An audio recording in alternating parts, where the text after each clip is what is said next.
Hi guys, this is GSMDome.com and I'm here with a handset called the Allview X3 Soul Mini, and we're here to perform a full review of this device. So this model was launched in early February, and Allview is a Romanian company, so this device has an Eastern European branding. It's called the Allview X3 Soul Mini, and when I first saw it, it reminded me a lot of the iPhone 5 and iPhone 5S, maybe with a bit of a touch from the HTC One initial devices.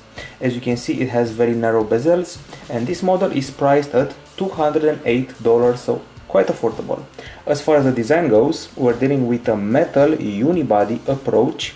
Resembles an iPhone, as I said before, and it's fantastically light, one of the lightest phones I've ever held in my hand. It's as if it were hollow inside.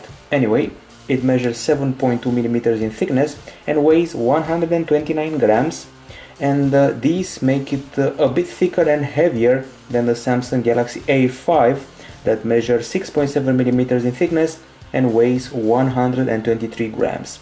Its edges are slightly rounded, and it's a very comfy phone, very elegant, has an excellent grip, and is very easy to use with a single hand like I'm doing right now. This design is very nice to look at and also to admire from the sides, from the back, from the front, and other than that, it's 0.1 millimeters thicker than the iPhone 6s, but it's also lighter, which is quite a compliment. Up front we find the 2.5D screen panel, and this has to be the best looking Allview phone we've seen so far. Now, as far as the hardware is concerned, what we're getting here is a 5-inch IPS LCD screen with a 1280 over 720 pixel resolution. It's a bright, crisp and clear screen, but you don't have to believe me because we have a video test for you to see. So as I said before, bright, crisp, clear, vivid colors. We got wide viewing angles, and the big black edges are probably the only thing that make it less than perfect. So you can see those edges all around the image are a bit of a bummer. Okay, other than that, I have to say that the contrast is quite okay, and the details in sunlight have no problem, and the pixels we're dealing with here are of the RGB stripe kind, which can be seen under the microscope. We also used the lux meter to measure the brightness, and we were quite impressed. We achieved 405 lux units, which is great. This means we beat the likes of the Sony Xperia Z3 and the OnePlus One, for example. This is a great display, really not much to object here, maybe aside from the black edges. And this very same screen has some special tweaks, which you can find here in the MiraVision section. You can change picture mode from standard, vivid and user mode, and in user mode you can tweak contrast, saturation, brightness, sharpness, color temperature and dynamic contrast, or you can go back to the standard mode, which is the best calibrated one. So once again, great screen aside from the borders. If you want to talk about raw performance, well, I'm going to have to make an example out of Mortal Kombat X while I'm talking about the CPU and the works. So inside the phone we have a quad-core MediaTek MT6735 processor clocked at 1.3 GHz. It's a 64-bit CPU accompanied by 1 GB of RAM, 16 GB of storage and a microSD card slot, which offers up to 128 GB support. It's actually the second SIM slot pulled from this tray.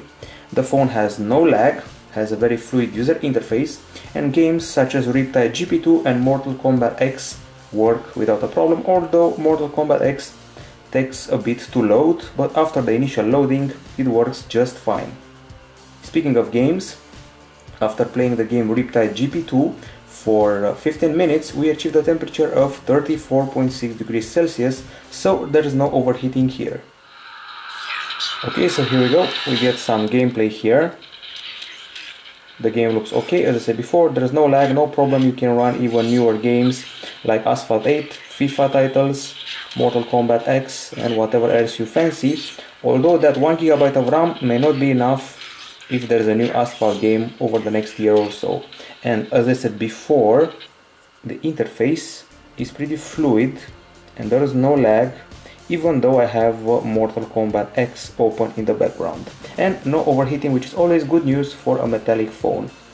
As usual, we talk less and less about benchmarks and define them as a bulk, and overall I have to say that this model tends to beat the Samsung Galaxy A5 and the Huawei P8 Lite in the benchmarks. If you take them all and compare them to those devices, you'll see those results. And the scores are very similar to the ones of the Allview X2 Soul Lite, which has similar specs to this model. Okay, we're done with the performance. Time to talk about the acoustics. We have apparently two speakers here. Well, only this one is the speaker. This is only for the sake of symmetry. And we have two musical apps. We got music and we got play music. And music is kind of old looking. Now let's see. We got here sound effects, which are these ones, pretty much like the stock ones, so nothing fancy, but let's actually listen to a tune.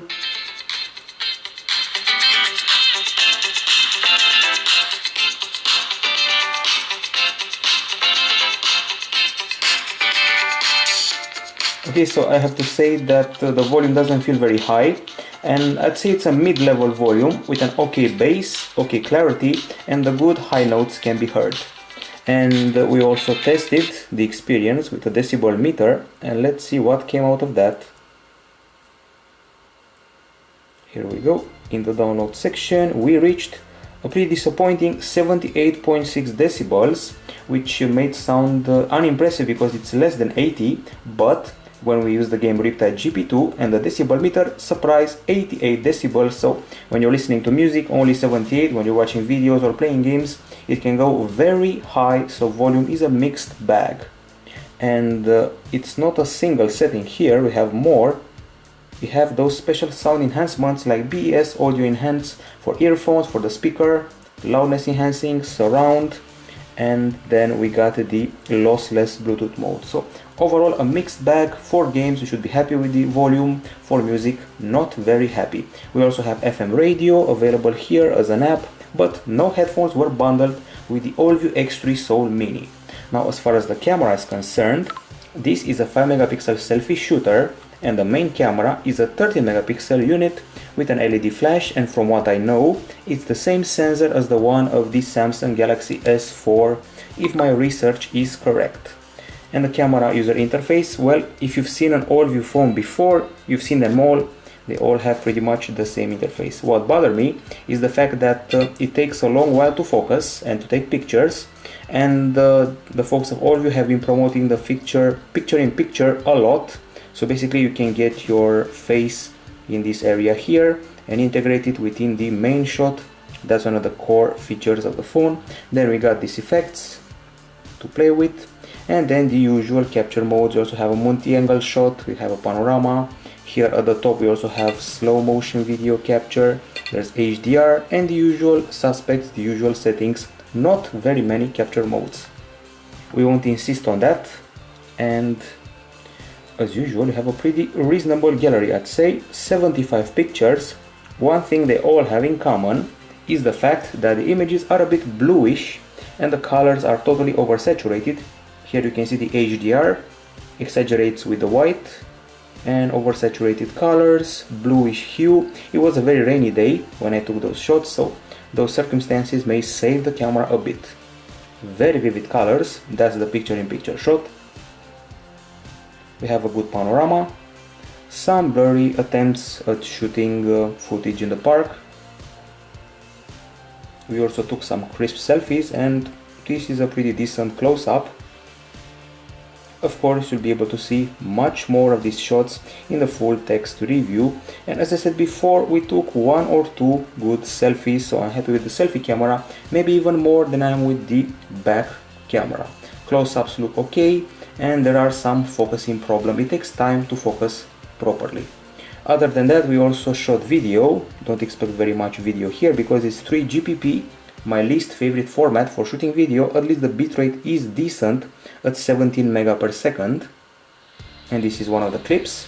A bit shaky, the colors look very artificial, oversaturated, but okay clarity, okay focus and exposure, and the acoustics were quite good. I keep comparing this phone to the Samsung Galaxy A5 and the Huawei P8 Lite. Well, the P8 Lite didn't film very well, so this is about in the same league, maybe filming a bit better than the Huawei P8 Lite.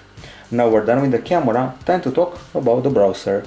This is the stock one, the pre-installed one, and I'm going to access GSMDome.com. Not a fast browser, as you can see. I'd say mid-level speed. Okay, scrolling speed, and this is a pretty compact and well-spaced virtual keyboard, also the stock one from Lollipop. And we cannot talk about the browser without also addressing its tests, and that includes the usual browser mark and SunSpider with pretty poor scores, 1314 browser mark, and this results 1628 in SunSpider, which means the browser is not fast by any means. Now when it comes to connectivity, once again this is a dual SIM phone that makes use of a nano SIM and a micro SIM card slot. One of them works as a micro SD card slot. We got HD voice LTE with up to 150 Mbps download speed. There's Bluetooth 4.0, Wi-Fi 802.11, BGN, micro USB 2.0, Wi-Fi direct. And when it comes to phone calling, I have to say that the signal is quite okay, but the calls are not very loud, but at least they're clear. And if you're planning to doing some downloading via Wi-Fi, which is inevitable, we reached 24 Mbps in download and 21 in upload. Now we're done with the connectivity. Time to talk about the battery. And as far as the battery is concerned, this one here is a lithium polymer 2350 mAh unit that achieved the following scores in our tests. So first things first, when it comes to HD video playback in a loop, 8 hours and 19 minutes is what we achieved, which is excellent for a 5-inch phone. It beats the Huawei Mate S and the Asus Zenfone 2, which is quite a feature. And then we got PC mark, simulating continuous usage and achieving 6 hours and 34 minutes, also excellent, and surpassing the HTC One A9 and the OnePlus 2, for example. However, both these performances come with a price, a very long charging time. 3 hours and 38 minutes, which is very long for a 5-inch phone, but it runs in the family because the Allview X2 Soul Lite also charges in a bit above 3 hours, so once again, it runs in the Allview Soul family. Now it's time to discuss the software, and let's see what that means. That means it's Android 5.1 Lollipop. Allview has kept it all stock, as you can see. They haven't changed much, they haven't changed basically anything. We still have a carousel for multitasking. We still have a drop-down area comprised of a few swipe motions, quick settings and a slider and notifications. And the interface is quite fluid. They also haven't messed very much with the widgets, which can be seen here in stock flavor. And the app list luckily does not include bloatware. In total there are 41 apps, and among the new stuff we can find Bitdefender mobile security. There's let's see what else. We got this theme option, themes by Allview, and then the usual Google applications, update over the air, sound recorder, SIM toolkit and voice search. So not much bloatware here, not much bloatware at all. Now I guess it's time for the verdict. This is probably one of the best looking Allview phones ever. It looks like an iPhone, but in some areas it's prettier than an iPhone. One thing's for sure, on the Pro side we got a good looking design, premium materials, we got a very bright screen here that surpasses some of the big shots from last year. The battery is simply excellent, there is no lag, there is no bloatware, we can run games like Mortal Kombat X pretty okay. The selfies look quite good, and the camera, let's say it's just okay for a $200 handset. Now on the con side, obviously there's the low volume for the music, the fact you only get 1 GB of RAM, and the long charging, plus the strange colors in the pictures and the videos that didn't look very realistic. Okay, so overall it's a great compact phone with a 5-inch screen, a metal unibody chassis, excellent battery and screen. So it's good for movies, it's good for gaming on the go, and it can appeal to the feminine public if you look at its color hues, at how slim it is, how compact it is, and the fact that it takes good selfies and has no lag is certainly a good bonus. So among the 5-inch phones with small prices, well, the Allview X3 Soul Mini stands out, and it's a pretty solid handset for the start of 2016. This is from GSMDome.com. Bye bye.